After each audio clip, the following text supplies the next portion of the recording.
Nueva Ecija University of Science and Technology, Batch 2024. And today, I will perform the written demonstration for taking the blood pressure of the client.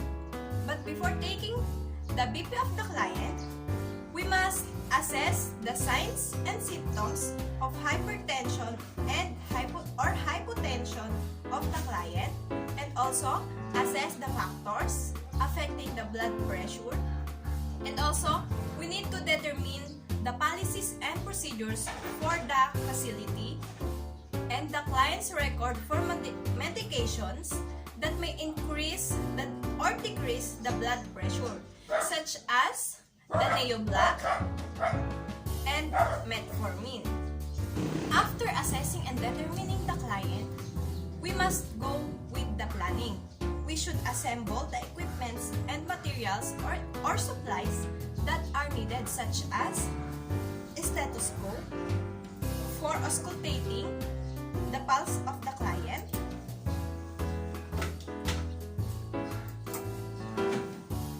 blood pressure cuff of the appropriate size, and sphygmomanometer.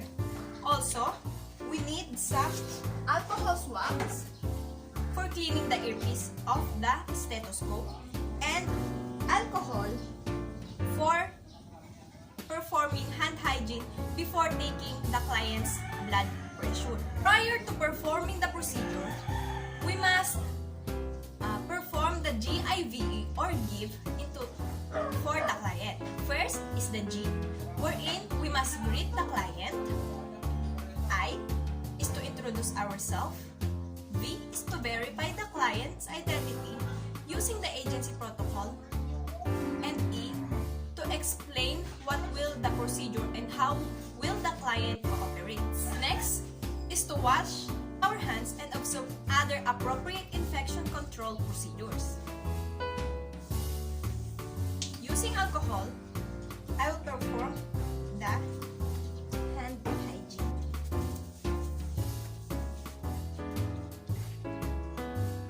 Next is to provide the client's privacy by closing the curtains or putting the privacy curtain.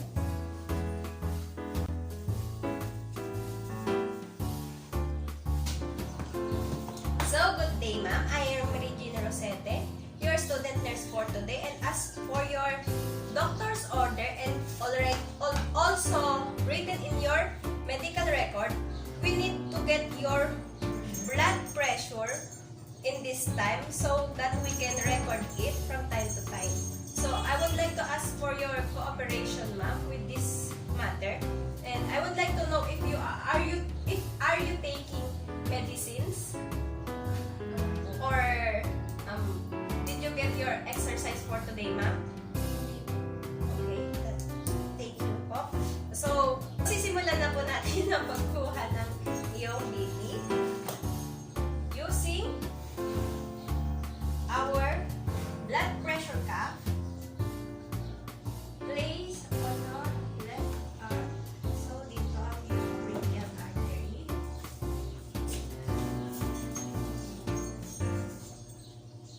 Okay.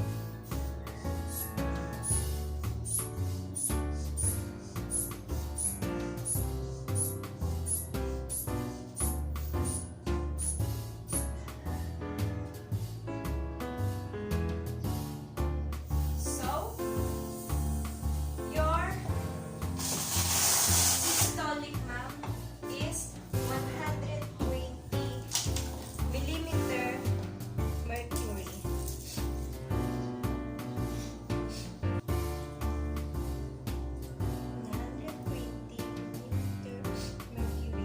So, before we get your final blood pressure, ma'am, we will wait for 1 to 2 minutes.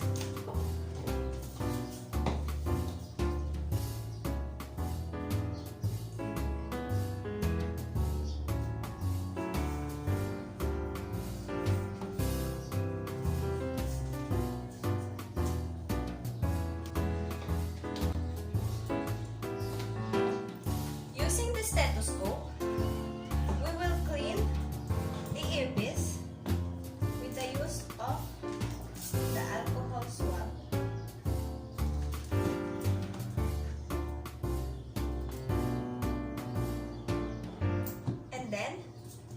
Using the bell, we will auscultate the pulse of the client.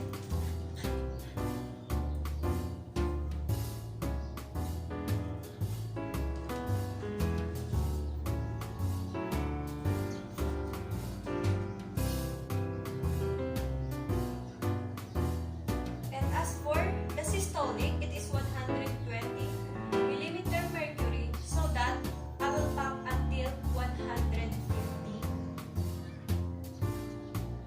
Lock the valve. Then pump it.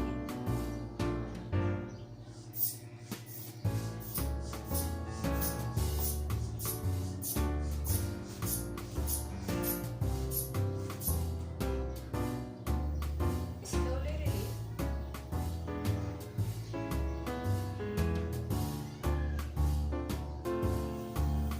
So, as per on what